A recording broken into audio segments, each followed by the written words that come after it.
പരിശുദ്ധ പരമ ദിവ്യകാരുണ്യത്തിന് ആരാധനയും സ്തുതിയും പുകഴ്ചയും ഉണ്ടായിരിക്കട്ടെ. അപ്പൊ ഇത് ഓൺലൈൻ ഉടമ്പടി എടുത്തതിന് ശേഷം സിമി നേഴ്സിൻ്റെ ഒരു നേച്ചർ എന്ന് പറയണത് അവർ ബേസിക്കായിട്ട് സീരിയസ് ആണ്. അതിന് ചിരിക്കത്തൊന്നുമില്ല. അവർ സീരിയസ് ആണ് വിഷയം. ചില ആൾക്കാരുണ്ടല്ലോ ഈ എപ്പോഴും നേച്ചർ സീരിയസ് ആയിരിക്കും, അത് ഒത്തിരി സംസാരിക്കത്തില്ല, പിന്നെ എപ്പോഴും ഇങ്ങനെ സൗമ്യമായി സംസാരിക്കത്തില്ല. അപ്പം അങ്ങനെ ഒരു ലീഡർഷിപ്പിന് പറ്റുന്ന ആളാണ്, ഇച്ഛാശക്തിയൊക്കെ ഉള്ള ആൾക്കാരാണ്. അപ്പം അതുകൊണ്ട് ഇവരുടെ നേച്ചർ അനുസരിച്ച് ഇവർ സംഭവം ഏറ്റില്ലെങ്കിൽ ഒരിക്കലും ഏക്കത്തില്ല, ഏറ്റാൽ ഒരു 1.5 ഏപ്പായിരിക്കും. അങ്ങനെ ആൾക്കാരുണ്ട്. എല്ലാ മനുഷ്യരും കാണാം. ചിലയൊക്കെ നമുക്ക് വയറ് നോക്കി മനസ്സിലാക്കാൻ പറ്റും എന്ത് ടൈപ്പാണെന്ന്. അതെന്താ വെച്ച് കഴിഞ്ഞാൽ ചില ആൾക്കാർ ആവശ്യമില്ലെങ്കിലും ചില കോളാന്നും ചിരിച്ചുകൊണ്ടിരിക്കും. അവരെ ഒന്നും ഏൽപ്പിക്കാൻ കൊള്ളത്തില്ല, ഒരു സാധനം ചെയ്യത്തില്ല, മടിയായിരിക്കും, ചെയ്യും. ഈ വവ്വാല് കടിച്ച പോലെ കിടക്കും. ഈ വവ്വാല് തങ്ങലിങ്ങൊക്കെ കടിച്ചിട്ട് അതിന് തിന്നാൻ പറ്റില്ല, അത് എൻ്റെ കയ്യിൽ താഴെ വീഴും, താഴെ കിടക്കുകയും ചെയ്യും. അത് അങ്ങനെ പണ്ട് തല്ലി തങ്ങാൻ സാധനമില്ലേ നമ്മുടെ കേരളത്തിലെ ബദാം, അത് ഒരു സ്ഥലത്ത് അവർ സത്യപ്പെടുത്താൻ പറ്റത്തില്ല. അവരിങ്ങനെ ചിരിക്കും പറയുന്നത്, അല്ലെങ്കിൽ ചിരിക്കാനുള്ള വകുപ്പൊക്കെ ഉണ്ടാക്കും, അല്ലെങ്കിൽ എവിടെയെങ്കിലുമൊക്കെ ഇങ്ങനെ ടൂർ ഇങ്ങനെ കറങ്ങി കിടക്കും, ഇങ്ങനെ കൂട്ടായ്മയിലൊക്കെ കുത്തിയിരിക്കും, എന്തൊക്കെ കുറേ വെടി വർത്താനമൊക്കെ പറഞ്ഞുകൊണ്ടിരിക്കും. ഒരു പണി അവരെ ഏൽപ്പിക്കാൻ കൊള്ളത്തില്ല. കാര്യം അവരുടെ ബോഡി ആ ടൈപ്പാണ്. വിസറട്ടോണിക് എൻഡോമോർഫ് എന്ന് പറയും. അത് നമ്മുടെ ഈ നമ്മുടെ ഈ അണ്ടം വികസിക്കുമ്പോൾ തന്നെ അകത്തെ ചുവപ്പ് കാമ്പാണ് കൂടുതൽ പ്രിഡോമിനൻ്റായിട്ട് വളർന്നു വരണമെങ്കിൽ അവർക്ക് കല്യാണം ഭയങ്കര ഇഷ്ടമായിരിക്കും. മരണത്തിലൊന്നും പോകത്തില്ല അധികം. മരണത്തിൽ പോയാൽ തന്നെ അവിടെ പോയിരുന്നുകൊണ്ട് എന്തെങ്കിലുമൊക്കെ പറഞ്ഞുകൊണ്ട് ആൾക്കാരെ ആരുടെയെങ്കിലും പെട്ടയ്ക്ക് തൂങ്ങി വല്ല വെള്ളം അടിക്കാനും പോയിട്ട് അവിടെ ഇരുന്ന് ഷാപ്പിൽ ഇരുന്ന് വർത്താനം പറയും, ബാറിലിരുന്നുകൊണ്ട്. അങ്ങനെ ടൈപ്പുണ്ട്. അങ്ങനെ ഓരോ മനുഷ്യർ ഇവരെന്ന് പറഞ്ഞാൽ സീരിയസ് ബോഡിയാണ് ഇവരുടെ. ഇപ്പം ഇവർ ഒരു കാര്യം പറഞ്ഞാൽ ഉണ്ടെങ്കിൽ ഉണ്ട്, ഇല്ലെങ്കിൽ ഇല്ല. ഇവർ ഓൺലൈൻ ഉടമ്പടി എടുത്ത് പിന്നെ എന്താ സംഭവം, ഇവർ മൊത്തം അങ്ങോട്ട് അതിൻ്റെ അകത്ത് ആ ഓൺലൈൻ ഉടമ്പടിയാണല്ലോ എടുത്തതെന്നല്ല, അവർ കൃത്യമായിട്ട് വചനം വായിക്കാൻ തുടങ്ങി. ഒരാളിൻ്റെ മാറ്റം കണ്ടില്ലേ? ഇവിടെ വന്നിട്ട് മാതാവ് അവധിയിലാണെന്ന് പറഞ്ഞ് പോയ പാർട്ടിയാണ്. ആ ഓൺലൈൻ ഉടമ്പടി എടുത്തു കഴിഞ്ഞപ്പോൾ ഉടനെ അവർ കൃത്യമായിട്ട് വചനം വായിക്കാൻ തുടങ്ങി. 5:30 എഴുന്നേറ്റ് വചനം വായിക്കും, ഇംഗ്ലീഷ് പത്രം കൂടുതൽ വരുത്തിക്കും, എന്നിട്ട് ഓരോ ഇംഗ്ലീഷ് പള്ളി കൊണ്ടേ കൊടുക്കും. ഇംഗ്ലീഷ് പത്രമല്ലേ? അപ്പോൾ ആ ഇംഗ്ലീഷ് കമ്മ്യൂണിറ്റി അവിടെ ഇംഗ്ലണ്ടിലുണ്ടല്ലോ, ലണ്ടനിൽ ഇംഗ്ലീഷ് കമ്മിറ്റി ഉണ്ട്, പള്ളിയുണ്ടല്ലോ, അവിടെ കൊണ്ടുപോയി സായിപ്പന്മാരോട് കൃപാസനത്തെക്കുറിച്ച് സംസാരിക്കും. കണ്ട, അവർ പത്രം കൊടുക്കുക മാത്രമല്ല ചെയ്യണത്, പിന്നെ എന്താണ്, മറ്റൊരു സമൂഹത്തോട് കർത്താവിൻ്റെ മാതാവിൻ്റെ പ്രത്യക്ഷീകരണത്തെക്കുറിച്ച് സംസാരിക്കുകയും. അപ്പോൾ സീരിയസാണ്, വൈറ്റ് ഉടമ്പടിയാണത്, സീരിയസ് ആയ വിഷയം. സീരിയസ് ആയപ്പോൾ സിമി പറയുന്നൊരു സംഭവമുണ്ട്, മകൻ്റെ കാര്യം ഞാൻ മറന്നുപോയെന്ന്. അതിന് അഭിഷേകം എന്ന് പറയണത്. തന്നെയല്ല, മകനെക്കുറിച്ച് ആ സ്കൂളിൽ ചേർത്തപ്പോൾ എന്നെ അവിടുന്ന് എല്ലാവരും വിളിക്കാൻ തുടങ്ങി. എന്താണ്, അവിടുത്തെ ഹെഡ് മിസ്സസ് വരെ എന്നെ വിളിച്ചു. എന്താണ്, മകൻ്റെ നല്ല നല്ല കാര്യങ്ങൾ പറയാൻ വിളിച്ചെന്ന്, അവൻ്റെ സ്വഭാവവും. അപ്പോൾ ദൈവം ആ ഉടമ്പടി എടുത്തെന്നർത്ഥം. എന്താ കാര്യം, ദൈവത്തിൻ്റെ ഉടമ്പടി സിമി എടുത്തു. സിമി സീരിയസ് ആയി. ഇത് പണ്ട് ഉടമ്പടിയുടെ കാലം തുടങ്ങിയപ്പോൾ ദൈവം എന്നോട് പറയുന്നൊരു വാക്കുണ്ടായിരുന്നു. അത് ഒത്തിരിപ്പോഴും ഞാൻ പറഞ്ഞിട്ടുണ്ട്. If you are serious God will be sincere, if you are sincere God will be serious. അതാണ് ഉടമ്പടിയുടെ ഒരു ഇക്വേഷൻ, സമവാക്യം എന്ന് പറഞ്ഞ ഇതാണ്. നമ്മൾ സീരിയസ് ആണെങ്കിൽ ദൈവവും സിൻസിയറാക്കി ഈ വിഷയത്തിൻ്റെ മേലെ നേരെ മറിച്ചു. അപ്പം നമ്മളിതിൽ അഴകുഴമ്പൻ ഉടമ്പടി എടുത്തിരിക്കണമെങ്കിൽ ഈ വിഷയം മുമ്പത്തേക്കാൾ അളിയാൻ സാധ്യതയുണ്ട്. വെറുതെ അതാണ് ഞാൻ പറയണത്, ആലപ്പുഴ വന്ന് പണി മേടിക്കരുതെന്ന് പറയത്തില്ലേ, അതിൻ്റെ കാരണം അതാണ്.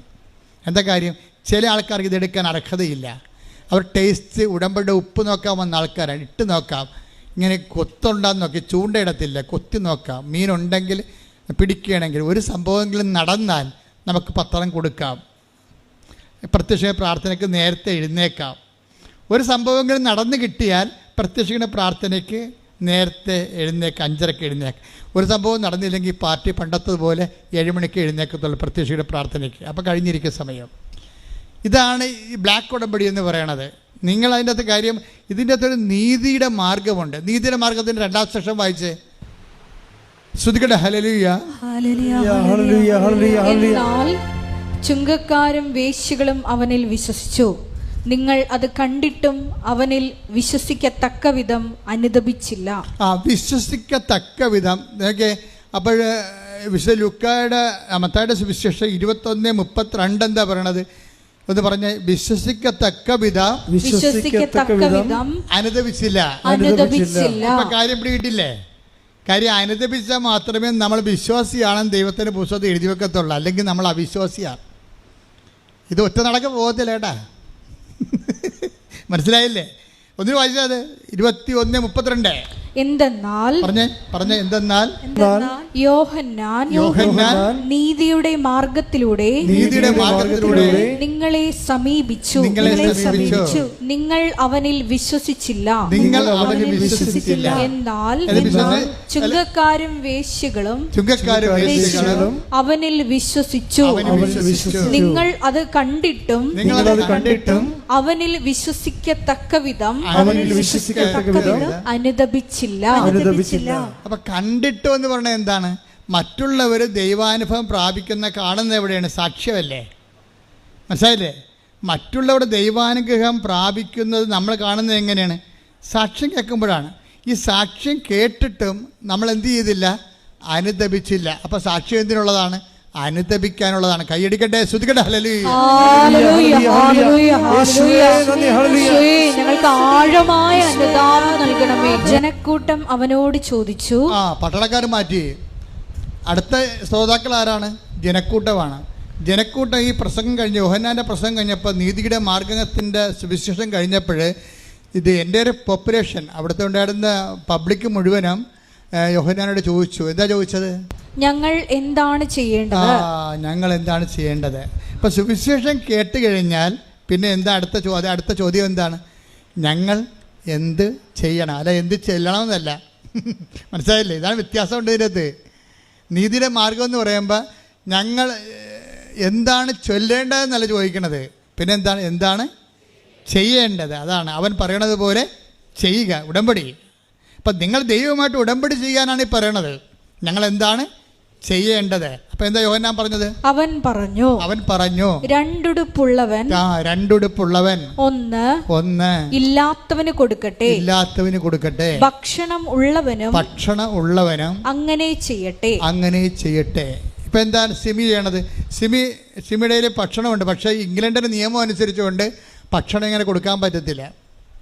ഇപ്പം തന്നെ നമ്മുടെ തേനില്ലേ, തേന് നേരത്തെ എടുത്തുകൊണ്ടിരുന്ന സ്ഥലത്ത് നിന്ന് അതെവിടുന്ന് ഖാദിയുടെ ഇവിടെ ജാർഖണ്ഡിൽ നിന്ന് എടുത്തുകൊണ്ടിരുന്നത്, അത് നമ്മൾ കട്ട് ചെയ്തിട്ട് കാഞ്ഞിരപ്പള്ളി രൂപതയെ വിളിച്ച് പറഞ്ഞു ഇതിൻ്റെ പ്രോസസ്സ് ചെയ്യണ മെഷീനുണ്ട്.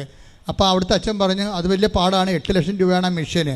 ഞാൻ പറഞ്ഞു ആ മെഷീനിൽ തേന് ചെയ്ത് തന്നില്ലെങ്കിൽ, തേന് പ്യൂരിഫൈ ചെയ്ത് തന്നില്ലെങ്കിൽ അമ്മമാരും കുഞ്ഞുങ്ങളുമാണ് ഇത് ഉപയോഗിക്കുന്നത്.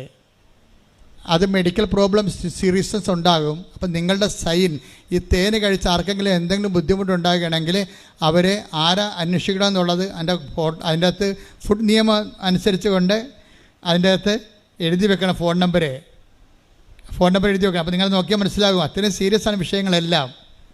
അപ്പോൾ അതുകൊണ്ട് ഇംഗ്ലണ്ടിൽ ഇങ്ങനെ ഭക്ഷണം കൊടുക്കാനേ പറ്റത്തില്ല. നമ്മൾ പൊതിച്ചോറ് കൊണ്ടേ കൊടുക്കത്തില്ലേ, ആ പൊതിച്ചോറിൻ്റെ അകത്ത് ബാക്ടീരിയ ഉണ്ട്, അത് എപ്പോഴാണെന്നൊക്കെ ഉള്ളത്. അതുകൊണ്ട് ഇങ്ങനെയുള്ള പരിപാടി അവരെ കട്ട് ചെയ്തിരിക്കും. അവർക്ക് അവരുടെ സംവിധാനമുണ്ട്. ഫുഡ് ബാങ്ക് എന്ന സംവിധാനമുണ്ട്.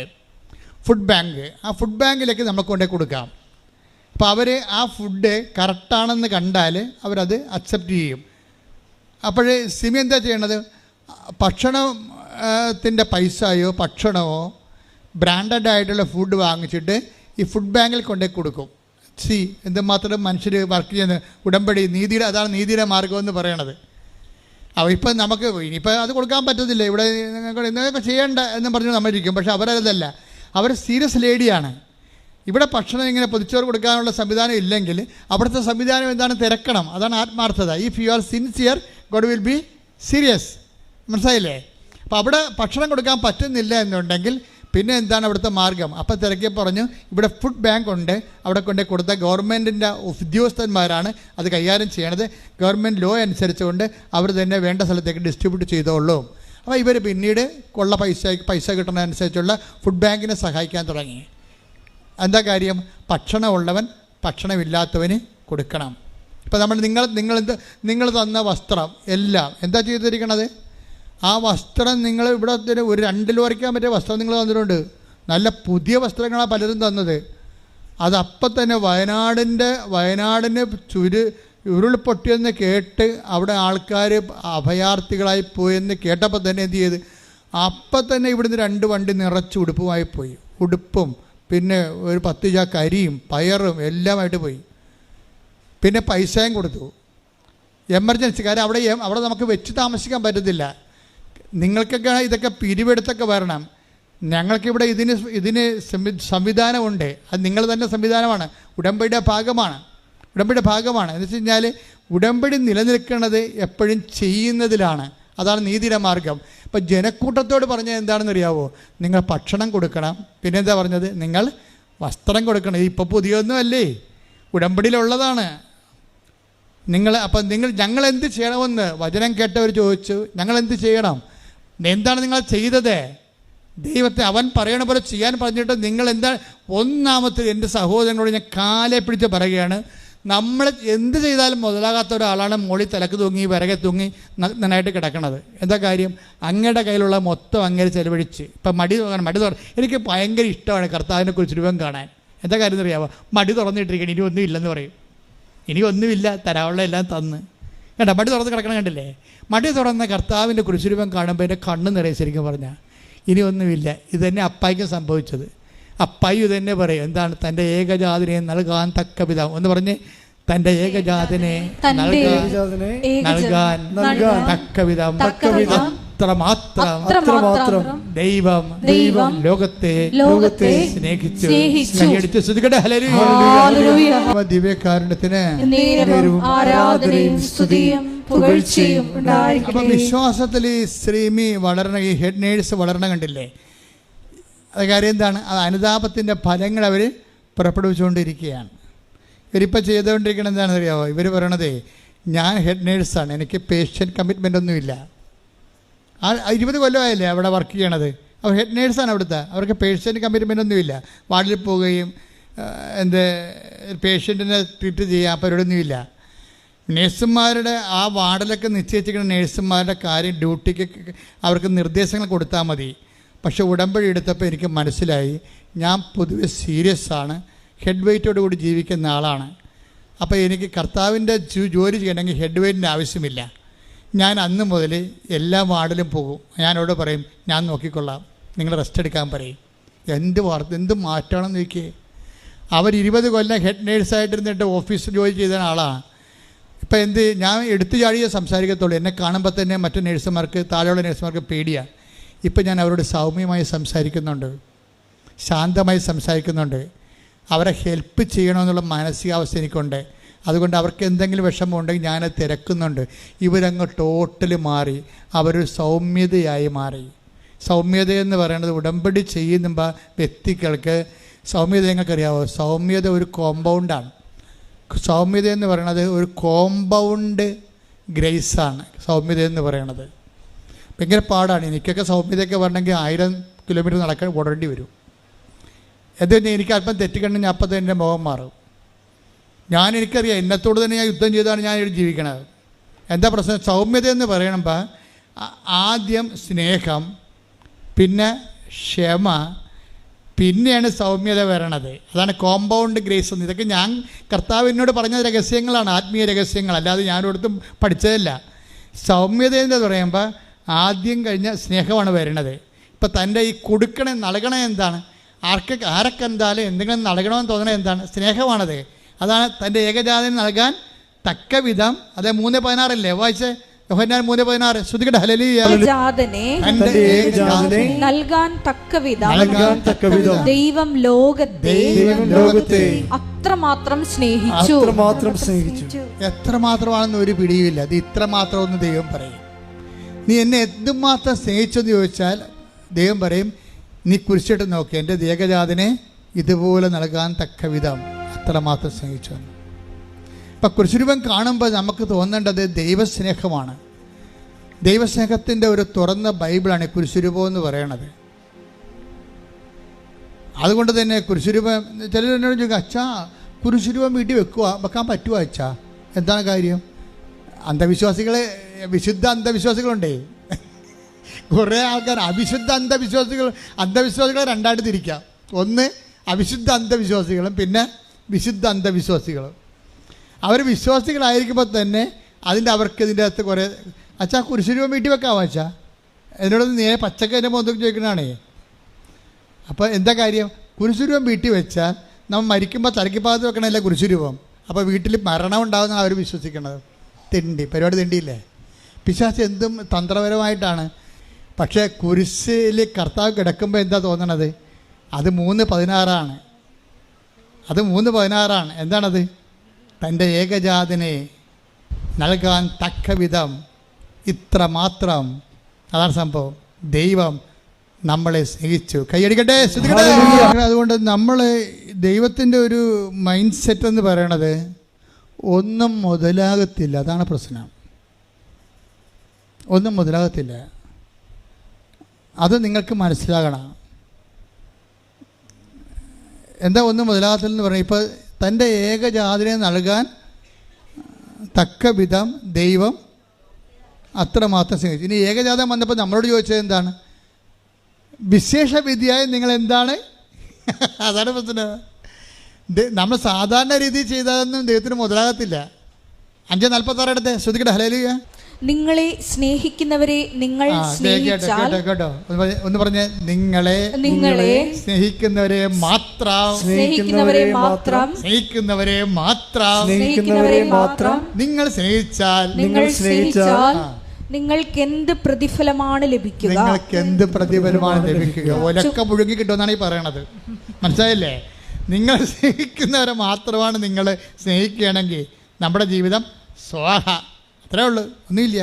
അതിനായിട്ട് നോക്കി വരച്ചാൽ മതി. ദൈവം അത് അക്സെപ്റ്റ് ചെയ്യുന്നില്ല. എന്താ കാര്യം? അടുത്ത നോക്കിയേ, എന്താണ്? ചുങ്കക്കാർ പോലും. അതെ, ചുങ്കക്കാർ പിന്നെയും വരാൻ തുടങ്ങി. ചുങ്കക്കാർ പോലും അന്നത്തെ ഏറ്റവും കൂടുതൽ പാപികളുടെ കൂടെ ചേർത്തിരുന്ന ആൾക്കാരെയാണ് ചുങ്കക്കാർ. വേശ്യാവൃത്തിയും ചുങ്കപ്പണിയുമാണ് യഹൂദൻ ഒരിക്കലും അക്സെപ്റ്റ് ചെയ്യാത്ത സാധനം. അവർ പോലും പറഞ്ഞേ, ചുങ്കക്കാർ പോലും അത് തന്നെ ചെയ്യുന്നില്ലേ? ചുങ്കക്കാർ പോലും നിങ്ങൾ അവരെ സ്നേഹിക്കുന്നവരെ തന്നെ അവർ സ്നേഹിക്കുന്നില്ലേ? സഹോദരങ്ങളെ മാത്രമേ, സഹോദരങ്ങൾ, കുടുംബക്കാരില്ലേ, കുടുംബക്കാരും സമുദായക്കാരും ഒക്കെ ഇല്ലേ, അവരെ മാത്രമേ നിങ്ങൾ അഭിവാദനം ചെയ്യുന്നുള്ളെങ്കിൽ വിശേഷവിധിയായി കിടക്കണ ചട്ടിങ്കലോ. എന്താണ് വിശേഷവിധിയായി? ഇവിടെയാണ് എന്താണ് നിങ്ങൾ ചെയ്യുന്നത്? വിജാതീയരും ദൈവത്തെ അറിയാത്തവരും അത് തന്നെ ചെയ്യുന്നില്ലേ? അപ്പോൾ ഇതിനകത്ത് നമ്മുടെ സ്റ്റാറ്റസ് ആൻഡ് റാങ്കിങ് വർദ്ധിപ്പിക്കണം. എന്ത് ചെയ്യണം? അതായത് നമ്മൾക്ക് സ്വാഭാവികമായിട്ടുള്ള കമ്മിറ്റ്മെൻറ്റ് സ്നേഹമായിട്ട് ദൈവം കണക്കാക്കുന്നില്ല. സ്വാഭാവികമായ കമ്മിറ്റ്മെൻ്റ് ഇല്ലേ? അമ്മ മകൾക്ക് കൊടുക്കുന്നു, അമ്മായിയമ്മ മരുമകൾക്ക് കൊടുക്കുന്നു, അങ്ങനെ നാട്ടുകാർ നമ്മളെ വീട്ടിലുള്ളവർ ബന്ധുക്കൾക്ക് സ്വന്തപ്പെട്ട് കൊടുക്കുന്നു. ഇതൊന്നും സ്നേഹമായിട്ട് ദൈവം കണക്കാക്കുന്നില്ല. അപ്പം തന്നെ നമ്മുടെ കാര്യത്തിൽ തീരുമാനമായി. ഇവിടെ എന്താ പറയണത്? മത്തായി 5:46 എന്താ പറയുന്നത്? വിശേഷ വിധിയായി നിങ്ങൾ എന്താണ് ചെയ്യുക? അപ്പം ദൈവം അവൻ പറയണ പോലെ ചെയ്യാം, പക്ഷേ വിശേഷ വിധിയായി ചെയ്യണം. മനസ്സിലായില്ലേ? എന്ന് വെച്ചാൽ നമ്മുടെ സ്വാഭാവിക കടമകളുടെ അപ്പുറത്തേക്കാണ് ഉടമ്പടി നിങ്ങളെ പിടിച്ചുകൊണ്ട് പോണത്, കൈ പിടിച്ചുകൊണ്ട് പോണത്. എന്ന് വെച്ചാൽ അത് നിത്യതയിലേക്കാണ്. കൈ അഴിക്കട്ടെ.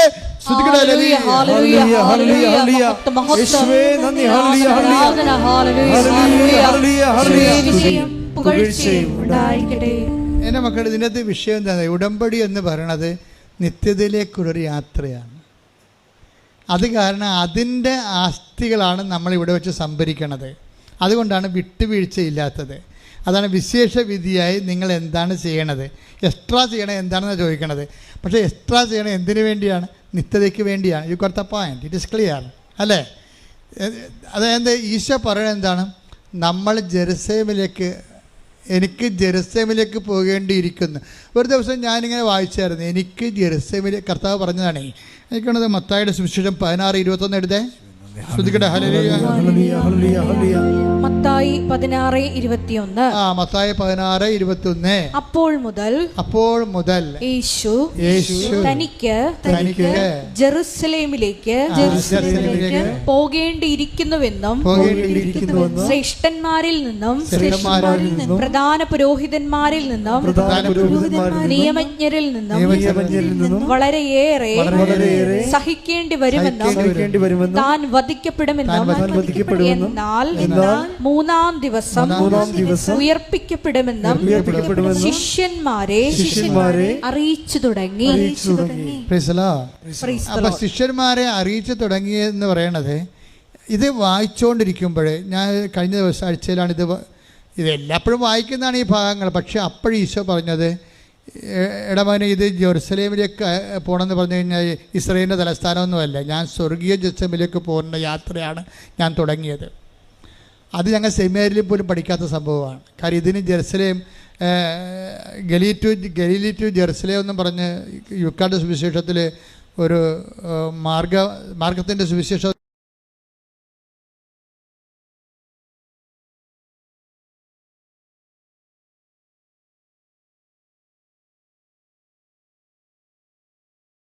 കാരണം ഈ ഒരു കാര്യമാണ്. കാര്യം ലൂക്ക സുവിശേഷം എഴുതിയിരിക്കുന്നത് കർത്താവിൻ്റെ ഒരു യാത്ര 3 കൊല്ലം കൊണ്ട് തീരണതാണ്. അത് ഗലീലിയ മുതൽ ജെറുസലേമിലേക്കുള്ള ഒറ്റ യാത്രയായിട്ടാണ്, ചിലപ്പോൾ 3 യാത്രയായിട്ടൊക്കെ അവതരിപ്പിക്കുക അവർ. എന്താ, ആ ജെറുസലേമിൽ ചെന്ന് എത്തുന്ന സമയത്ത് വെച്ചാണ് ഈശോയ്ക്ക് പീഡാനുഭവം ഉണ്ടാകുന്നത്, പിന്നെ തിരുവുത്ഥാനം ഉണ്ടാകുന്നത് അങ്ങനെയാണ്. അപ്പോൾ അതേ രീതിയിലാണ്. പക്ഷേ ഈ ഭാഗം ഞാനൊരു 100 പ്രാവശ്യം വായിച്ചിട്ടുണ്ടെങ്കിലും കഴിഞ്ഞ ആഴ്ച വായിച്ചപ്പോൾ ഈശോയുടെ ആത്മാവ് പറഞ്ഞു, ഇത് നിങ്ങൾ പറയുന്ന ജെറുസലേം എന്ന് പറയുന്ന ഇസ്രായേലിൻ്റെ തലസ്ഥാനം എന്ന് പറയുന്ന ആ ഭാഗം ഒരു ടോപ്പോഗ്രഫിക്കലായിട്ടുള്ള ഒരു എൻറ്റിറ്റി അല്ല. I meant that eternal Jerusalem. Bible അവസാനിക്കണത് എങ്ങനെയാണ്? ബൈബിൾ വെളിപാട് അവസാനിക്കുന്നത് നമ്മുടെ സ്വർഗീയ ജെറുസലേമിലേക്ക് എത്തിച്ചേരണമാണ്. ഈ യാത്രയെക്കുറിച്ചാണ് ഞാൻ പറയണമെന്ന് എന്നോട് പരിശുദ്ധാത്മാവ് ഒരു സൂചന നൽകിയപ്പോൾ പെട്ടെന്ന് പരിശുദ്ധാത്മാവ് പറഞ്ഞു, ഇനി താഴേക്ക് നീ ഇതുപോലെ വായിക്കാൻ പറഞ്ഞു. നിത്യതയെക്കുറിച്ച് സുവിശേഷത്തിന് നീ പുനർവായന കൊടുക്കാൻ പറഞ്ഞു. കർത്താവ് പറഞ്ഞ വചനങ്ങളെ പുനർവായനയിലൂടെ പരിശുദ്ധാത്മാവ് എന്നെ കൊണ്ടുപോയത് എന്താണെന്നറിയാവോ? പിന്നീട് ഞാൻ എൻ്റെ മനസ്സിൽ കർത്താവ് തന്നത് 16:24. ശ്രുതികട ഹല്ലേലൂയ.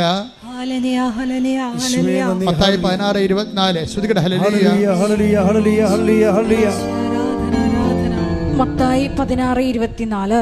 യേശു ശിഷ്യന്മാരോട് അരുളി ചെയ്തു, ആരെങ്കിലും എന്നെ അനുഗമിക്കാൻ ആഗ്രഹിക്കുന്നെങ്കിൽ അവൻ തന്നെ തന്നെ പരിത്യജിച്ച് തന്റെ കുരിശുമെടുത്ത് എന്നെ അനുഗമിക്കട്ടെ.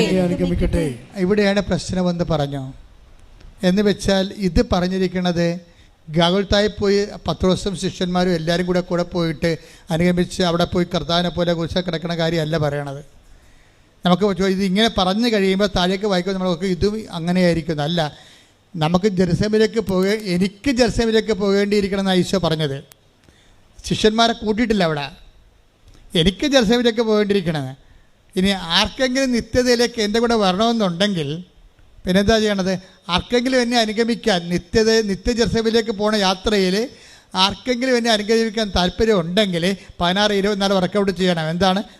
നിങ്ങളെ തന്നെ സ്വയം പരിത്യജിക്കണം. എന്ത് ചെയ്യണം? ദിവസേനയുള്ള തന്നെ കുരിശുമെടുത്തുകൊണ്ട് എൻ്റെ പിന്നാലെ വരണം. അപ്പോൾ സ്വർഗീയ നിത്യതയെ അനുസരിച്ചിട്ടാണ് ഈ കുരിശ് വെച്ചിരിക്കുന്നത്. അപ്പം നിങ്ങൾക്ക് പ്രാർത്ഥിച്ചിട്ടും കുരിശാണല്ലോ എന്ന് പറയത്തില്ലേ? പ്രാർത്ഥിച്ചിട്ടും കുരിശാണല്ലോ എന്ന് പറയത്തില്ലേ? ഇപ്പം സിമിയും അങ്ങനെയാണ് പറഞ്ഞത്. എന്താ പറഞ്ഞു വെച്ച് കഴിഞ്ഞാൽ അതായത് അതൊക്കെ മുമ്പ് വേറെ ഒരു കഴിഞ്ഞ ദിവസങ്ങളിൽ ഡിസംബർ 7-ാം തീയതി, ഇന്നലെ 8-ാം തീയതിയല്ലേ, 7-ാം തീയതി ഒരു സാക്ഷ്യം ഉണ്ടായി. ആ സാക്ഷ്യത്തിൽ ശ്രുതിയുടെ മക്കളെ മഞ്ജു വർഗീസ് 7-ാം തീയതി എടുത്ത സാക്ഷ്യമാണ്. അപ്പോൾ ഞാൻ ഇവിടെ നിൽക്കിയിരുന്നു. മഞ്ജു വർഗീസ് ഈ സാക്ഷ്യം പറയുമ്പോൾ ഞാൻ ഇവിടെ ഉണ്ടായിരുന്നു. മഞ്ജു വർഗീസ് പറഞ്ഞ ഇതാണ്, എനിക്ക് ഈ ഉടമ്പടി എടുത്ത് ഞാൻ ഉടമ്പടി ജീവിക്കാൻ തുടങ്ങിയപ്പോഴേ ഞാൻ ദൈവവുമായിട്ടുള്ള മൽപ്പിടുത്തങ്ങൾ അവസാനിപ്പിച്ചെന്ന്. എനിക്ക് പണ്ട് മുതലുള്ളൊരു കുഴപ്പമാണ്. എന്താ കാര്യം? ഞാൻ പ്രാർത്ഥിക്കുന്ന കാര്യം എനിക്ക് കിട്ടിയില്ലെങ്കിൽ ഞാൻ ദൈവവുമായിട്ട് എപ്പോഴും തർക്കിച്ചുകൊണ്ടിരിക്കുമെന്ന്. എന്താ തർക്കിക്കണത്? ഞാനല്ലേ ഇങ്ങനെ ഉപവസിക്കണത്? എൻ്റെ അനിയത്തി ഉപവസിക്കണില്ലല്ല, അവളുടെ കാര്യമെല്ലാം നടക്കണുണ്ടല്ല. മനസ്സിലായില്ലേ? കാര്യം ചില സമയത്ത് നമുക്ക് ഇപ്പോൾ ഒരു അമ്മയുടെ വയറ്റിൽ നിന്ന് വന്നാലേ ചേട്ടത്തിയും അനിയത്തിയും അപ്പോൾ ആ ചേട്ടത്തി പോയി അവൾ 10ാം ക്ലാസ് ചിലപ്പോൾ തോറ്റു പോകും, ചിലപ്പോൾ ജയിക്കും. അവളുടെ കാലത്ത് അപ്പന് അസുഖം ഉണ്ടാകും. പക്ഷേ തന്നെ അവളുടെ അപ്പൻ്റെ കാര്യം അമ്മയുടെ കാര്യം നോക്കുമ്പോൾ അനിയത്തി ഒന്നും അറിയാതെ പഠിച്ചു പോകും. അവൾക്ക് റാങ്ക് കിട്ടും, അവൾക്ക് ഉദ്യോഗം കിട്ടും, അവൾക്ക് ലവ് അഫെയർ കിട്ടും. ചേട്ടത്തിയേക്കാൾ നേരത്തെ അവൾക്ക് ജോലിയും കിട്ടി, അവൾ കല്യാണം കഴിച്ച് അവൾ പ്രസവിക്കുകയും ചെയ്തു, പോരെ. പക്ഷേ അനിയത്തി അപ്പോഴും ഒരോടും പരവില്ലാതെ നിൽക്കും. ഞാനാണല്ലോ കർത്താവ് നിൻ്റെ കൂടെ ഉണ്ടായിരുന്നത്, നിനക്ക് വേണ്ടി ഞാനാണല്ലോ എൻ്റെ അപ്പനെ നോക്കിയത്. എൻ്റെ അനിയത്തി നോക്കിയില്ലല്ലോ അപ്പനെ, എൻ്റെ ആങ്ങളെ ശ്രദ്ധിച്ചില്ലല്ലോ, അവനൊക്കെ ഇപ്പോഴല്ലേ കയറി വന്നത്. അവനൊക്കെ വീട് വെക്കാൻ നോക്കി ആരുമായിട്ട് കല്യാണം ഒത്തു വന്നപ്പോൾ അവർക്ക് വീട് വെക്കാൻ വേണ്ടി അപ്പൻ്റെ സ്വത്ത് മേടിക്കാൻ വേണ്ടി ഇപ്പോഴല്ലേ അപ്പനെ നോക്കാൻ വന്നത്. ഇങ്ങനെ തർക്കിച്ചുകൊണ്ടേ ഇരിക്കും ഓരോ കാര്യങ്ങൾ ദൈവത്തോട്. എൻ്റെ മക്കളെ ഓർക്കുക, ദൈവമായിട്ടുള്ള ബന്ധം ഇവിടെ അവസാനിക്കണതല്ല. നിങ്ങൾ ഈ ജീവിതം ഇന്നത്തെ ജീവിതത്തിൽ ഇന്ന് അവസാനിക്കുന്ന വിചാരിച്ചുകൊണ്ടാണ് നിങ്ങളുടെ പ്രാർത്ഥനയ്ക്ക് ഉത്തരം കിട്ടിയില്ല, അനിയത്തിടെ കിട്ടി, അയൽവാസി കിട്ടിയത് നമ്മൾ ദൈവത്തിൻ്റെ കഴുത്തേക്കാളും ചെല്ലുന്നത്. മിണ്ടാതിരിക്കണം. അതായത് നമ്മുടെ നിശബ്ദതയാണ് നമ്മുടെ നിയോഗം. ഇന്നലെ ഞാൻ വെളുപ്പിനെ ഒരു സ്വപ്നം കണ്ടു. ഇതൊക്കെ ഇന്നലെ പറയണമെന്ന് ഞാൻ വിചാരിച്ചതാണ്, പക്ഷേ ഇന്നലെ അമ്മ പറയിപ്പിച്ചില്ല. അത് ഇന്നലെ പറയാനുള്ളതല്ല, ഇന്ന് പറയാനുള്ളതാണെന്നാണ് പറയണത്. കാര്യം ഇന്നലെ ഞാൻ കണ്ട സ്വപ്നം എന്ന് വെച്ച് കഴിഞ്ഞാൽ ക്രൂഷെ എന്നും പറഞ്ഞൊരു വൈദികൻ, എനിക്ക് ആ പേര് പോലും അറിയാൻ പാടില്ല ശരിക്കും പറഞ്ഞാൽ. ക്രൂഷെ ഒരു ഫോറിൻ വൈദികനാണ്. അർത്തിങ്ക പോലുള്ളൊരു ബസിലിക്കയുടെ അരികിൽ ആ അകത്ത് നിന്നുകൊണ്ട് ഈ കുർബാന അർപ്പിക്കുകയാണ്. അർത്തിങ്ക പോലൊക്കെ എനിക്ക് തോന്നിയതാണ്, ഒരു ബസിലിക്കയാണ് സംഭവം, ഒഫീഷ്യൽ ചർച്ചാണ്. അപ്പോൾ ഈ ക്രൂഷെ എന്ന് പറയുന്നൊരു വൈദികൻ പണ്ടൊരു സന്യാസ സഭ സ്ഥാപിച്ചിരുന്നു. അദ്ദേഹത്തിൻ്റെ പിൻഗാമിയായിട്ടുള്ള ഒരു വൈദികൻ ഈ ബസിലിക്ക സന്ദർശിക്കാൻ വന്ന സ്വപ്നമാണേ. ഇന്നലെ 5:20 സ്വപ്നമാണ്. ഇന്നലെ അമ്മ മാതാവ് പ്രത്യക്ഷപ്പെട്ട ദിവസമല്ലേ. ഇപ്പം സ്വർഗത്തിൻ്റെ ഒരു മെസ്സേജാണ് ആ വരണത്. അപ്പം ഞാൻ 5 മണിക്ക് എഴുന്നേറ്റതാണ്, 4 മണിക്ക് എഴുന്നേറ്റതാണ്. പിന്നെ ശരീരം തളർന്ന കാരണം പോയി കിടന്ന് ഉറങ്ങിയപ്പോഴാണ് ഈ സ്വപ്നം വന്നത്. അപ്പോൾ എന്നെ സംഭവിച്ചതെന്ന് വെച്ച് കഴിഞ്ഞാൽ ഈ ക്രൂഷയുടെ ഒരു പിൻഗാമിയായിട്ടൊരു അച്ഛനുമായിട്ട് ഞാൻ അച്ഛന് ഇന്ന് കുർബാന അർപ്പിക്കണം, അച്ഛനാണ് കുർബാന അർപ്പിക്കണത്. അപ്പോൾ ഞാൻ ഈ അച്ഛൻ്റെ അടുത്ത് നിന്നിട്ട് കുർബാനയ്ക്ക് പിതാനും പുത്രനും പറഞ്ഞപ്പോൾ ഞാൻ ഉടനെ മേക്ക് എടുത്തിട്ട് ഈ അച്ഛനെ ഇൻട്രൊഡ്യൂസ് ചെയ്യുകയാണ്. ഇത് ക്രൂഷ അച്ഛൻ്റെ പിൻഗാമിയായിട്ടുള്ള അച്ഛനാണ്. ഈ അച്ഛൻ ക്രൂഷ അച്ഛൻ ചെയ്തിരിക്കണത്, അതായത് ഇൻറ്റൻഷൻസ്, സൈലൻസ് ആൻഡ് ഇൻറ്റൻഷൻസ് എന്നും പറഞ്ഞൊരു സഭ സ്ഥാപിച്ചിട്ടുണ്ട്. സൈലൻസ് ആൻഡ് ഇൻറ്റൻഷൻസ് എന്നും പറഞ്ഞൊരു സഭ സ്ഥാപിച്ചിട്ടുണ്ടെന്ന് ഞാൻ പറഞ്ഞ് നാക്കിയിട്ടില്ല. അപ്പോൾ ഈ അച്ഛൻ പറഞ്ഞു നോ നോ നോ എന്ന് പറഞ്ഞു. അങ്ങനെ അല്ലെന്ന്. അപ്പോൾ ഞാൻ പറഞ്ഞു സൈലൻസ് ഓഫ് ഇൻറ്റൻഷൻസ്. അപ്പോൾ എനിക്കറിയത്തില്ല ഈ മെസ്സേജ്. അപ്പോൾ എനിക്കറിയത്തില്ല. അതുകൊണ്ട് ഈ സന്യാസ സഭയുടെ ലക്ഷ്യമെന്ന് പറയണത് സൈലൻസ് ആസ് ഇൻറ്റൻഷൻസ്, സൈലൻസ് തന്നെയാണ് നിയോഗമെന്ന്. അപ്പോഴും അച്ഛൻ പറഞ്ഞു നോ നോ എന്ന് പറഞ്ഞു. അപ്പോഴും പിന്നെ വെളിപാടുകളിങ്ങനെ വന്നുകൊണ്ടിരിക്കുകയായിരുന്നു. അതായത് പിന്നീട് ഞാൻ പറഞ്ഞു സൈലൻസ് ഇൻറ്റൻഷൻസ് ആണ്, സൈലൻസ്ഡ് ഇൻറ്റൻഷൻസ് എന്ന് പറഞ്ഞു. എന്ന് വെച്ചാൽ നിശബ്ദമാക്കപ്പെട്ട നിയോഗങ്ങളുടെ സന്യാസ എന്ന് പറഞ്ഞു. അപ്പോഴും ഈ അച്ഛൻ നോ പറഞ്ഞു. പിന്നീട് ഞാൻ തിരുത്തി പറഞ്ഞു, അതായത് അപരിചിതമായ അനുഭവങ്ങളിലൂടെ കടന്നു പോകുമ്പോൾ ഒരു വ്യക്തി കൈവരിക്കുന്ന മൗനത്തിൻ്റെ സമർപ്പണ ജീവിതമെന്ന് പറഞ്ഞു. അപ്പം അച്ഛൻ ഓക്കെയായി. ഞാൻ അതുപോലെ തന്നെ അപ്പം എനിക്ക് മനസ്സിലായി ഇത് വിഷയം വേറെയാണ്, വേറെ ചാനലിൽ കയറി വരികയാണെന്ന് മനസ്സിലായി. ഞാൻ എഴുന്നേറ്റ് എൻ്റെ നോട്ട് ബുക്ക് മൊത്തം എഴുതി വെച്ചത്, ഇത് മുഴുവൻ ഒപ്പിട്ട്, ഡേറ്റ് ഇട്ട് ഒപ്പിട്ട്, ടൈം ഇട്ട് ഒപ്പിട്ട് കളഞ്ഞ്. കാരണം എൻ്റെ മരണത്തിന് ശേഷം ഏതെങ്കിലും കാലത്ത് ഈ സ്വപ്നത്തെക്കുറിച്ച് സഭ പഠിക്കണ കാലത്ത് ഇങ്ങനെ പറഞ്ഞിരുന്നു എന്ന് പറയും. അത് ഡോക്യുമെൻ്റാണ്, അത് ഡോക്യുമെൻ്റ്. അതെന്താ കാര്യം വെച്ച് കഴിഞ്ഞാൽ നമ്മളിപ്പോൾ അനേകം നിയോഗങ്ങളുമായി മുന്നോട്ട് പോവുകയാണ്. നമ്മൾ നിയോഗങ്ങളെ കിട്ടിയില്ലെങ്കിൽ ഉടനെ ദൈവമായിട്ട് ഉടനെ ഗുസ്തിക്ക് തയ്യാറാകുകയാണ്. അതാണ് അവൾ പറയണത്, ഞാൻ ദൈവത്തുമായിട്ട് ഗുസ്തിക്ക് തയ്യാറാകുകയാണ്. പക്ഷേ എന്താ പ്രശ്നം? അതായത് നിങ്ങൾ ഒരു നല്ല ചൈതന്യമുള്ള വിശ്വാസിയാണെങ്കിൽ എന്തു ചെയ്യും? നിങ്ങൾ ദൈവമായിട്ട് യുദ്ധത്തിന് പോകത്തില്ല. അതാണ് ഇവൾ പറയണത്. മഞ്ജു വർഗീസ് പറയണത്, ഞാനിപ്പോഴേ എന്തെല്ലാം നെഗറ്റീവ് സംഭവിച്ചാലും എൻ്റെ കർത്താവുമായിട്ട് ഞാൻ യുദ്ധത്തിന് പോകത്തില്ല. എന്നിട്ട് ഞാൻ എഴുതി തന്ന ആ സ്വപ്നത്തിൻ്റെ താഴെ എഴുതി മാതാവിൻ്റെ സ്പിരിച്വാലിറ്റി അതാണ്. എന്താണ്? ഒരു തർക്കത്തിൻ്റെ സമയം, ഒരു സമാധാനം ചോദിക്കേണ്ട സമയത്ത് സമാധാനം ചോദിക്കാതെ ഹൃദയത്തിൽ സംഗ്രഹിക്കുന്ന മറിയത്തെയാണ് സ്വപ്നത്തിലൂടെ വെളിപ്പെടുത്തുന്നത്. മറിയമാണ് ഇതിൻ്റെ ആൾ. ശരിക്കും പറഞ്ഞാൽ ഈ നിശബ്ദ നിയോഗങ്ങളുടെ, അതായത് നിശബ്ദ നിയോഗങ്ങൾ എന്ന് പറഞ്ഞാൽ നമ്മുടെ നിയോഗങ്ങളുടെ മേൽ ദൈവം കൈവച്ച് ആ നിയോഗങ്ങൾ നടന്നില്ല എന്നുണ്ടെങ്കിൽ ദൈവമായിട്ട് ഗുസ്തിക്ക് പോകുന്ന അവിശ്വാസിയും ദൈവമായിട്ട് ദൈവത്തെ മഹത്വപ്പെടുത്താൻ വേണ്ടി നിൻ്റെ കേൾക്കപ്പെടാത്ത പ്രാർത്ഥനകൾ ഉപയോഗിക്കുന്നെങ്കിൽ നീ മാതാവിനെ പോലെ ഹൃദയത്തിൽ സംഗ്രഹിച്ചുകൊണ്ട് നിത്യതയ്ക്ക് വേണ്ടി അത് കാഴ്ചവെച്ചുകൊണ്ട് നിത്യതയ്ക്ക് വേണ്ടിയുള്ള കുരിശായിട്ട് അത് അക്സെപ്റ്റ് ചെയ്ത് കഴിഞ്ഞാൽ നിത്യതയുടെ ഓഹരിയാണ് ശരിക്കും കുരിശ്. നമ്മൾ ജെറുസലേമിലേക്ക് പോവുകയാണ്.